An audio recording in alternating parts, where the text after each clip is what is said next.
Hello friends, आज के इस वीडियो में आप सभी का स्वागत है। आज हम पढ़ने वाले हैं क्लास 9 मैथ का चौथा चैप्टर, जिसमें हम चौथा चैप्टर की बात करेंगे तो 4.3 प्रश्नावली तक कंप्लीट कर चुके थे। आज हमको उसके आगे पढ़ना है। एक उदाहरण दिया है और प्रश्नावली में एक दो क्वेश्चन दिए हैं और इसमें करना क्या है, बेसिक सी बात ये देख लेते हैं। एक्स अक्ष और वाई अक्ष के समांतर रेखाओं के समीकरण देखेंगे।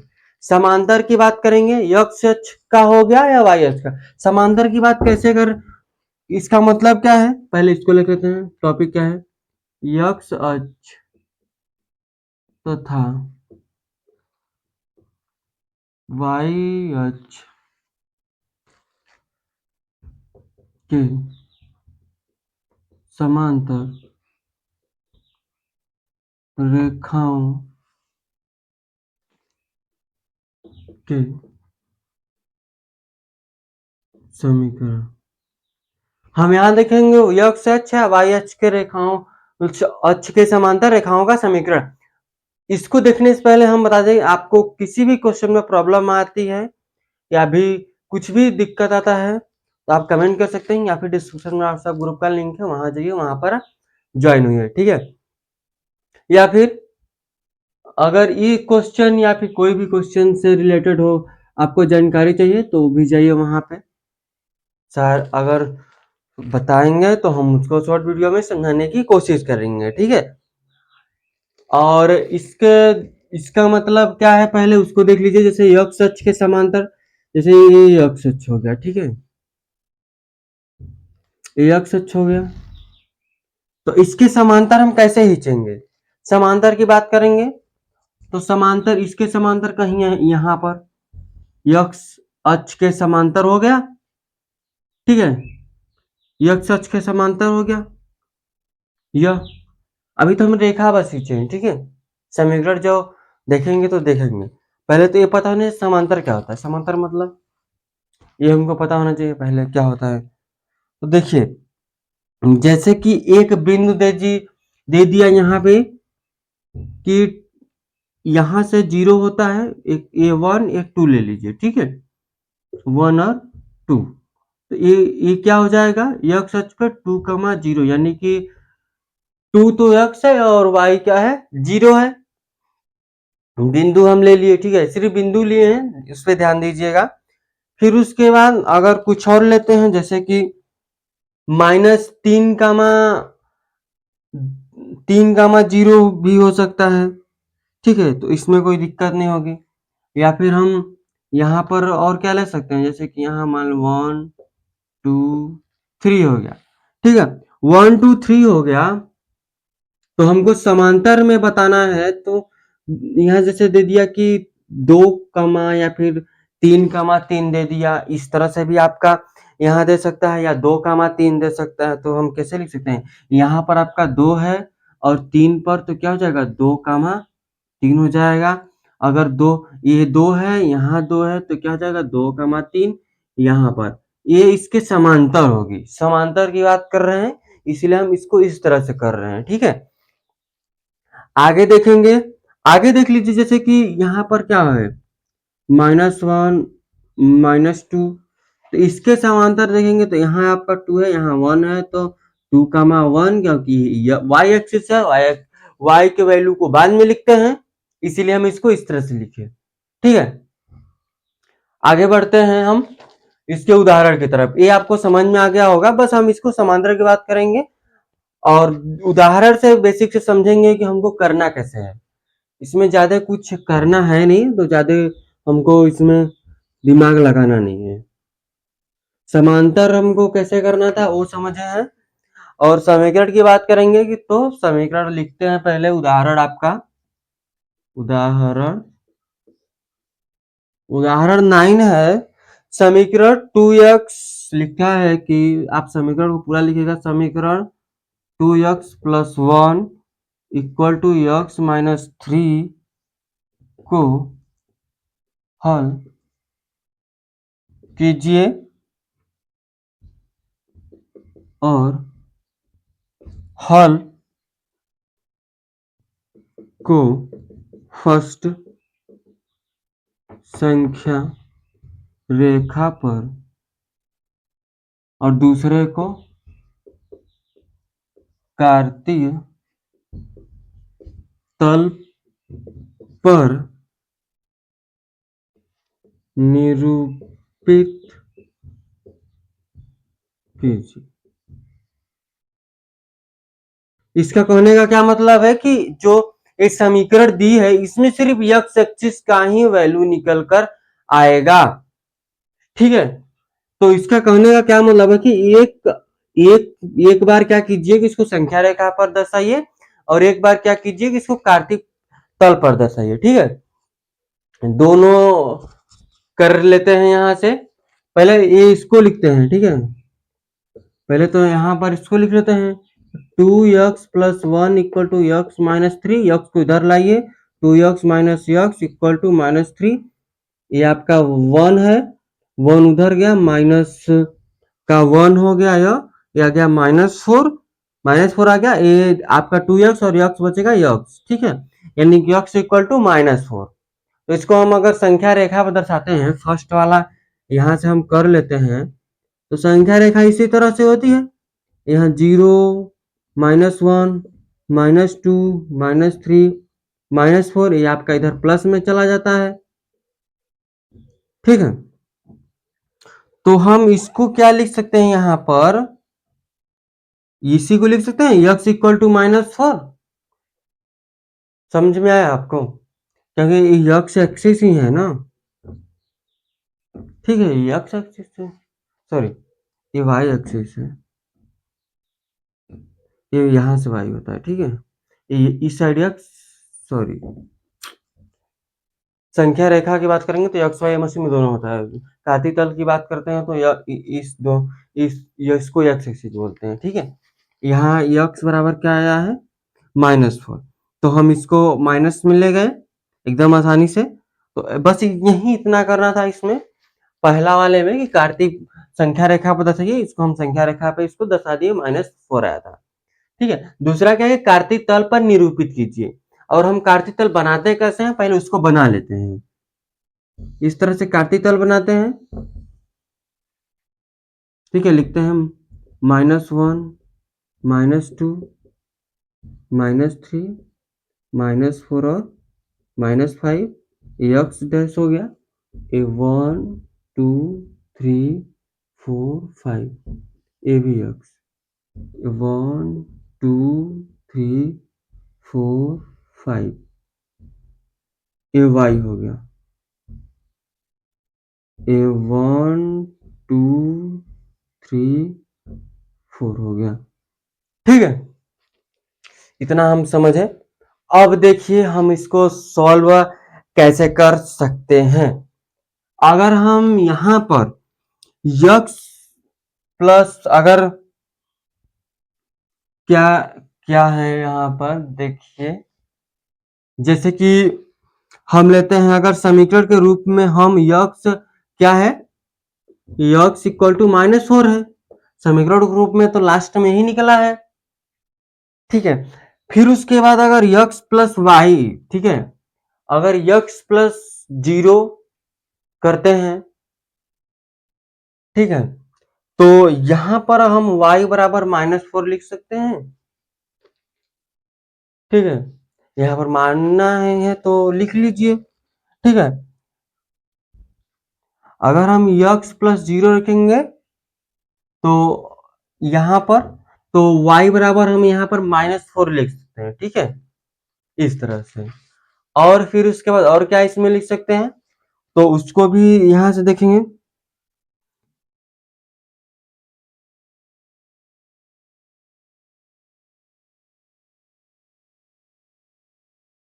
तो यहां पर अगर देखेंगे, यहां पर एक ही समीकरण दिया है जब, तो y बराबर -4 लिख सकते हैं, लेकिन यहाँ पर y का सभी मान क्या होता है, 0 होता है। ठीक है, देखिए यहाँ सिर्फ x का मान है तो y का मान हमेशा क्या हो गया, 0 हो गया।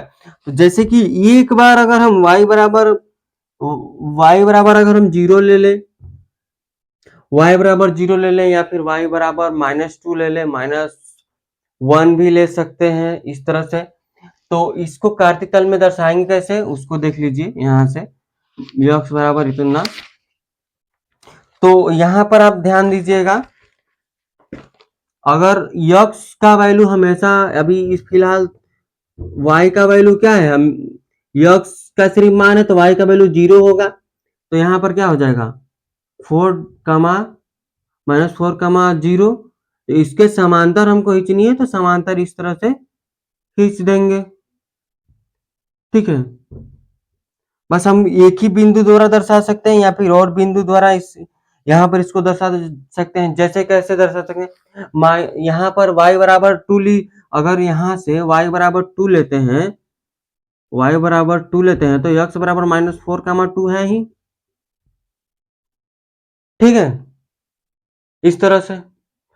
तो इसी तरह से हमको दर्शाना है इसमें। बस अगर y का भी वैल्यू होता तो आसानी से कर लेते, लेकिन यहाँ पर y का वैल्यू था नहीं, y का वैल्यू सिर्फ यहाँ पर ले सकते हैं। इसी तरह से y का वैल्यू हमेशा यहाँ पर 0 होता है, लेकिन यहाँ पर हम ले लिए क्या -4 और -2, ठीक है, इस तरह से। और इसको भी ले सकते हैं कि -4 आपका 3 हो जाए, या फिर -4 +4, ठीक है। तो इसको हम इसी तरह से दर्शाएंगे। समांतर की बात करते हैं तो इसको आप उतारिए, बस इतना ही करना है, ज्यादा कुछ करना नहीं है। उदाहरण 9वां हो गया, आगे हम बढ़ेंगे प्रश्नावली। ये लास्ट, इस चैप्टर का लास्ट प्रश्नावली, तो इसको हम फटाक से खत्म करते हैं।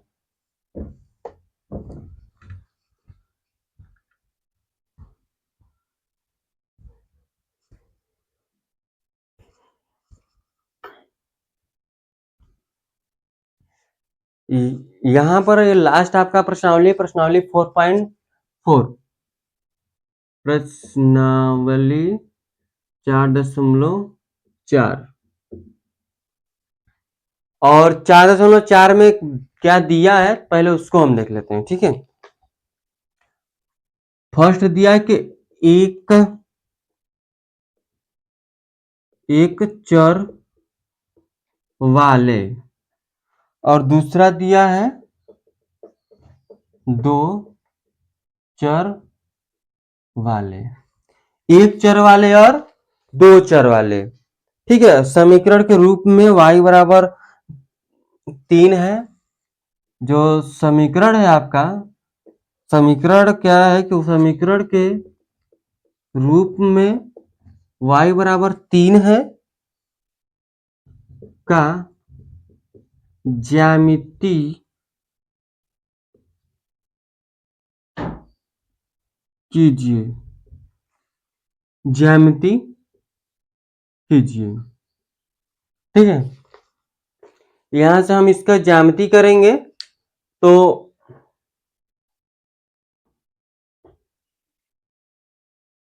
यहां से इसका हम ज्यामिति कर लेते हैं। कैसे करेंगे, पहला क्या बोला है कि एक चर वाले, एक चर की बात करेंगे। एक चर यानी कि किस तरह से, यहां से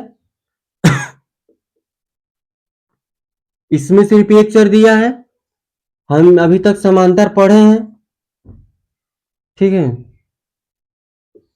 यहां लिखिए 1 2 3, ये 4, ये आपका क्या हो गया 1 2 3 4, आपका -1 -2 -3, नीचे हम -1 तक कर लेते हैं बस। ये आपका x हो गया, ये y हो गया, ये y डैश हो गया, ये x डैश है, ठीक है। यही आपका है जो है। अब देखिए यहां पर हम क्या कर लेंगे, एकदम सिंपल सी भाषा में, कि बोला है पहला कि एक चर वाले, एक चर वाले y बराबर 3, तो इसमें करेंगे तो y बराबर 3 कहां पर आएगा, यहां पर आएगा आपका, यही ना कहीं पर आएगा y बराबर 3, y बराबर 3, यानी कि क्या हो गया यहाँ पर y बराबर 3 ही है ना, y बराबर 3। ये आपको बनाना भी नहीं पड़ेगा, इसको आपको बनाना ही नहीं है, हम तो बस बना दिए, ठीक है। बस एक चर बोला था तो हम एक चर कर लिए, ये आपका पहला था, पहले का पहला। दूसरा बोला कि 2 चर, और 2 चर वाले समीकरण लिखते कैसे पहले वो हमको पता होना चाहिए, वो तो हम पहले ही बताए हैं। तो पहले हम उसके उस तरीके में जाते हैं, फिर उसके बाद हम इसको सॉल्व करते हैं। ठीक है, जैसे आप यहां से लिखते हैं तो यहां से आप इसको इरेज करते हैं, ये आपका -1 -2 -3। ठीक है, यहाँ 0 होता है। आप चाहिए तो इसको क्या कीजिए, इस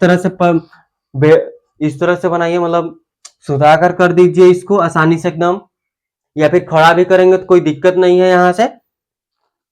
अब आगे देख लेते हैं। ठीक है, आगे क्या है कि दो चर वाले करना है। दो चर वाले समीकरण लिख सकते हैं, यक्स ए प्लस वाई बी प्लस सी।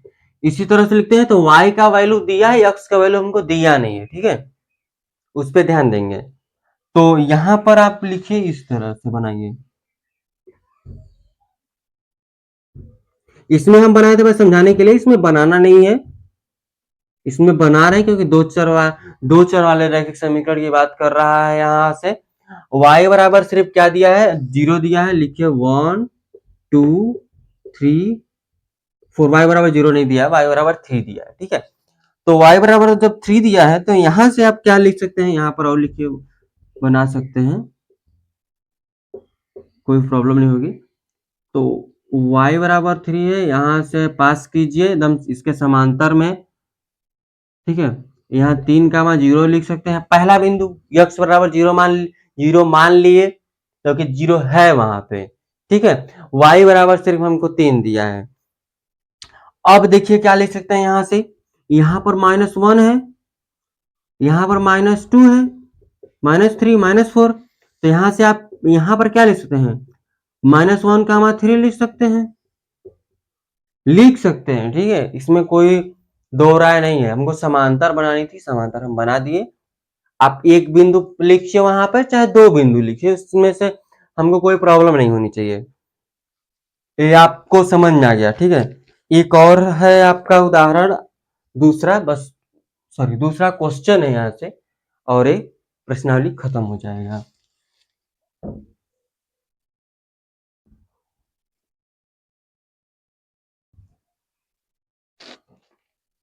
देखिए दूसरा क्या है कि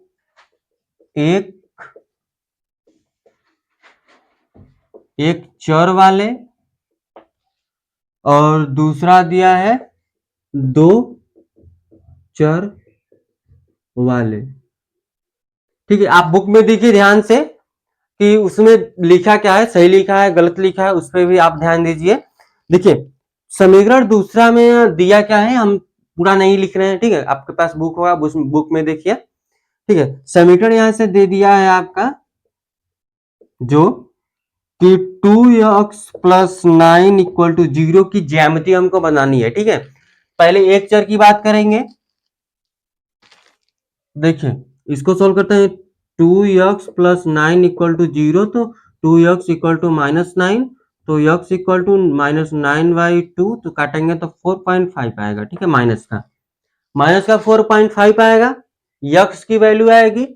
आप यहां से इस तरह से बनाइए। एक चर की बात करेंगे तो हमको सिर्फ यहाँ पर कार्तीय तल बनाना है। यहाँ से 0 1 2 3, फिर एक बार -1 -2 -3 -2 -3 और -4। फिर उसके बाद और आगे करते हैं तो -5 आएगा, और 4.5 कहाँ से आएगा, माइनस में यहाँ पर कहीं पर आएगा। तो इसकी जो हो जाएगी, तो x बराबर माइनस का 4.5 यहाँ पर आएगा कहीं पर। ठीक है, यहाँ पर कहीं -5 और -4 के बीच में ही आएगा। तो इसको तो बना लिए, ये आपका फर्स्ट हो गया। और दूसरा कैसे कर लेंगे, यहाँ से दूसरे की बात करेंगे तो दूसरा भी तो हमको आना चाहिए। बोला है कि दो चर वाले करने के लिए, यहां से तो उसको भी देख लीजिए आप। ठीक है, दो चर की बात करेंगे तो इसी तरह से लगभग बनाएंगे, बस इसमें निर्देशांक ज्यामिति की तरह इसको कर लेंगे। इसको संख्या रेखा पे किए थे, इसको कार्तीय पद तल पे कर लेंगे। सॉरी, इसको कार्तीय तल नहीं बोलते हैं, हम बोल दिए थे, तो ठीक है। यहाँ पर आप ध्यान दीजिएगा क्या है, यहाँ से हम लिए थे -1, -2, -3, -4, -5, ये 3 है। यहाँ से अगर आप ध्यान देते हैं पूरा एकदम, ठीक है। और ऊपर कहीं बात करते हैं नंबरों की, इस तरह से आप लिख सकते हैं नंबर, कोई दिक्कत नहीं हमको, या फिर किसी को भी दिक्कत होनी नहीं चाहिए, ठीक है। क्योंकि सवाल एकदम सिंपल है। अब देखिए, एक तो यक्स बराबर हम -4.5 लिए, यानी कि -9/2, या यही है ना। आप -4.5 लिखिए या फिर 9/2 -9/2 लिखिए। अब देखिए यहां से एक बार तो यहाँ पर y का वैल्यू 0 तो है ही, क्योंकि यक्स का ही सिर्फ वैल्यू है, तो y का वैल्यू एक बार 0 है। तो यहाँ पर क्या लिख सकते हैं कि -9/2 कामा 0, ठीक है। यहाँ पर और एक बार क्या है, एक ये 1 है, ये 2 है, तो इसको हम 2 की जगह पर लिख -9/2 कामा 2 लिख सकते हैं, ठीक है। यहाँ पर हम बिंदु अपने से मान लिए हैं, कोई एक ऐसे रैंडम एक बिंदु, और मतलब वो y एक्सिस पे, ठीक है। बस हमको इतना ही बताना था, और इतना ही इस प्रश्नावली में है ही, ठीक है। आगे हम बात करते हैं, तो अगला आएगा आपका, देख लेते हैं अगला प्रश्नावली है आपका। अगला प्रश्नावली यहाँ से दे दिया है 5वां, जिसमें यूक्लिड की ज्यामिति का परिचय देखना है, ठीक है। यहाँ यूक्लिड की ज्यामिति का परिचय देखना है, उसमें हम देख लेंगे। यहाँ से आपका ये जो सारा चौथा चैप्टर है कंप्लीट हुआ। जितने भी लेक्चर लगे एकदम आसानी से हम इन सभी को एकदम सरल भाषा में समझाने की कोशिश किए हैं। अगर आपको फिर भी नहीं समझ में आया होगा तो आप इसको फिर से देखिए, या फिर आपको कोई एक दो क्वेश्चन नहीं समझ में आया है तो आप कमेंट कीजिए वहां पे हम उसको फिर से समझाने की कोशिश करेंगे नेक्स्ट वीडियो चालू करने से पहले, ठीक है। तो आज के लिए हम इतना रखेंगे। धन्यवाद।